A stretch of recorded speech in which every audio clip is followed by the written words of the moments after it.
very much. Hello. Today I'm going to present to you one of our new ideas, which is based on virtual reality versus to overcome some sort of problems that some frequently you see, and especially for software engineers. So my name is Murat Yılmaz. I'm from Çankaya University. I am also involved with the research group with Rory and Paul. We have a small research group about this. So actually in Çankaya University, until 2013, we established a lab there. Basically our idea is to design several games particularly for software engineering. But also we are also researching several things such as artificial intelligence in games, serious games, and also nowadays we are more willing to work on virtual and augmented reality applications, and probably we are willing to use this kind of things to improve the software development process. There are several theses based on these kind of works, which are from our lab, virtual reality lab. We used to call it game lab, now it's evolved to virtual reality lab. And there are some other things like some sort of papers. Usually we address software process improvement conferences, such as this one. Also there's a national Turkish software engineering conference we frequently publish.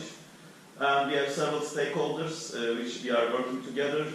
So we also have, as many of you, some of you were there, we have a gamified SPI session at the first day, workshop session. So if you're interested, you can probably will try to continue on this kind of work. And we actually, one of our works from our lab becomes quite importantly viewed in Turkey newspapers. So one of my students, as a former referee, he tried to build up a system based on virtual reality to improve the decision making of these referees. So it's one of the theses that we also do. So today's topic that I'm going to talk about is mostly about public speaking anxiety. So it's a kind of a social phobia. I think many of you, including myself or many other people I know, is always having this kind of, these problems are usually sometimes not very vivid, sometimes a little bit more vivid. It can change depending on your personality. But usually, so whenever, especially a performer who doesn't know about the subject quite well, have problems while doing this kind of experience. So for software engineering activities, you can consider the fact that you need to do code inspection, for example, peer reviews or daily meetings. And even in Agile, we know that we sometimes do some sort of daily stand-up meetings, retrospective meetings, several other meetings. And sometimes we get the information from the companies that we are talking is just these social gatherings are sometimes a problem for the software engineers as well. So to address this kind of problem, we worked with the novice software engineers especially, because it's a kind of a problem that we should have to consider while during the education phase. That's what we call. And usually I'm teaching software engineering in Çankaya University as one of the main courses. So what I do is usually I try to give topics to the students, and I want them to present the topics, and then I'm going to grade them, and if you do your presentation you get extra grades. So many of them wouldn't like to do this, and even they lose some of the grade. And it become acute problems when they start to work, especially for the agile companies, as far as we have observed. So this kind of things could be a little bit problematic, so we should have to think about that the social skills is important for software engineering careers, especially when you think about this volatile environments, and new techniques are usually required more social gatherings. So it's kind of an important thing we thought about. So it's like people should have to, especially for code inspection, for example, they should have to be explained their code in a proper sense. So their team leaders could be able to understand, they should be able to communicate. So this study is basically try to address these kind of issues. So if you think about, I think many of you heard about what is virtual reality. Well, it's a kind of a new concept, but it's the idea is to put you in a synthetic environment which has 3D models, some animations, it would look like a game, but it's more like an interactive world. You can be able to interact and you can see everything in a 3D modeled world. So the idea is to create a sense of spatial presence. So you just think yourself in a class, or think yourself in an environment that's not really exists. So there is actually a virtual existence without the real existence. That's what it's called for the virtual reality.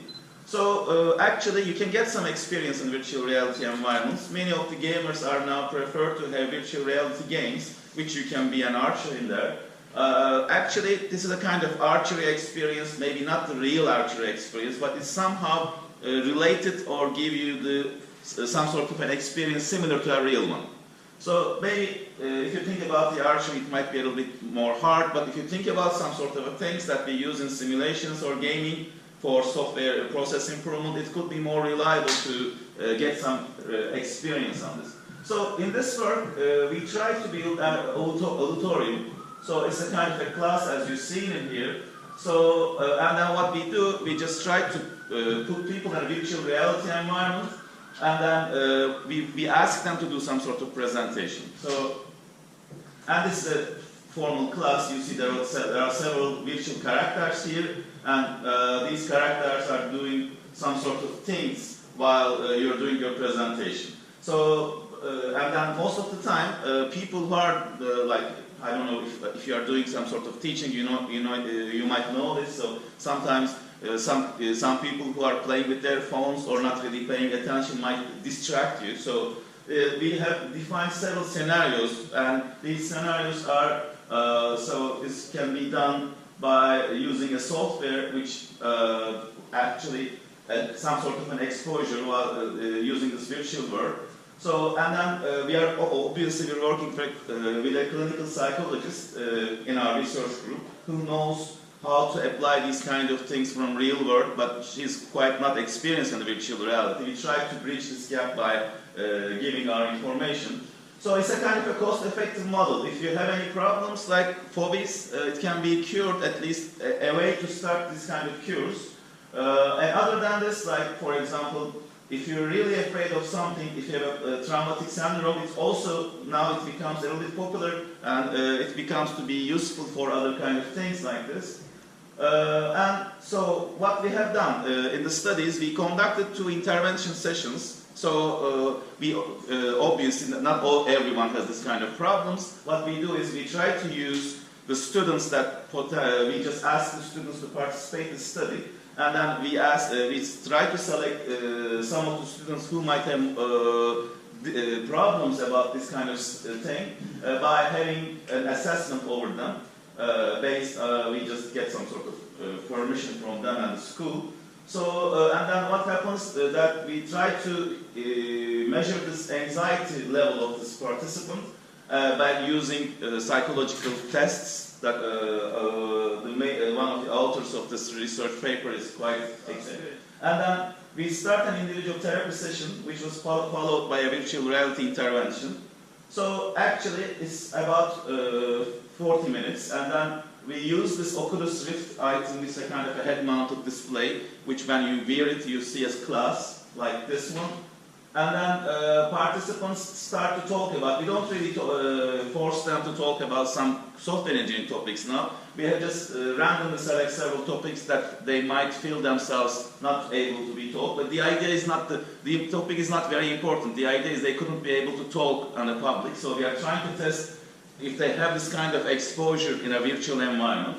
So, and then we give them some sort of a time to prepare their speech, and therapist is also connected to this virtual environment to guide. She can see everything. It's a kind of a two-way communication between the participant and the therapist. So then what happens, like virtual audience intervene you, like speak in a louder voice or do something that can interact, that can disturb you. And many participants, and the idea here is to improve their anxiety. So if they are not able to speak more, just if something happens there, it might trigger the anxiety more than the normal. So it's just that was one of the ideas. So It's a kind of an environment that if you think about this, like you can, like what happens is usually, what I heard from our clinical psychologists, they try to role play these kind of tests to exposure. Here what we have is, we can have a well-controlled environment, so you just have these virtual characters to be programmed as you like, other than you try to do a role play to capture these kind of problems. So, and then what we can say is like this exposure therapy is the idea to increase the anxiety rates of the people, to see how they react and how can they be healed by for virtual public speaking in a virtual public speaking environment. And then the idea is to capture their anxiety and see them it's visible in a virtual environment. So this is all I can say. Basically, it's an initial idea. That's one of the initial studies we started. We are planning to do it during the course, complementary to the course maybe, and then we would like to use this kind of information by gaining this kind of tacit information. We would like to use it in real-time software companies and agile development. Maybe it can be valuable for agile meetings or the other things that can also be helpful to make people to be healed and that way. So I can take any of your questions. Thank you very much.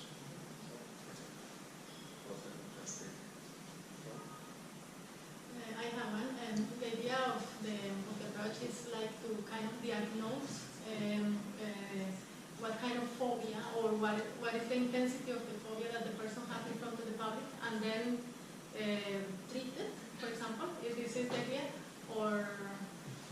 Well, actually, we didn't start treating, but it's just like we have a class of people in software engineering class. We ask them to participate in such a study, that, and the study is assessed by a psychologist friend who knows to reveal this kind of things, and she selected a set of people who have the potentials, so in real life, so we use them to calibrate our system. I mean, this is a kind of a prototype. We didn't heal them, we just tried to expose it and try to understand whether it will work in virtual reality or not, because it might not, so just because you might have this kind of problem in real life, but in virtual reality you're a hero, you don't need to fear anything, so that could happen. But accordingly, what we have found is the people mostly who are participating in the study are just having this kind of anxiety during the VR environment as well, because they don't like to talk, and whenever they start talking, it becomes a problem if you can control all the people in that.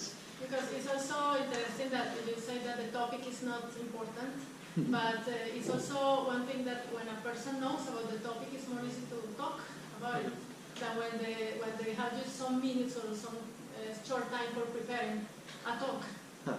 Well, actually, what I mean is like the topic is not important for the initial study. I mean, we don't go in detail of topic, but eventually what we are planning to do is we can do it in topics or directly address some sort of peer code reviews or the other things that is highly related with software. But our initial aim is to understand this, if our theory is a little bit applicable or it can be useful. When we have the initial data that it seems to be, we can now extend our study to use in agile environments or maybe more specific topics. But the idea is most of the time the anxiety triggered by the fact that if I want you to talk, for example, a topic that you don't never heard or maybe know a little bit less. But if you have the anxiety, it's also can be revealed in a real other topic.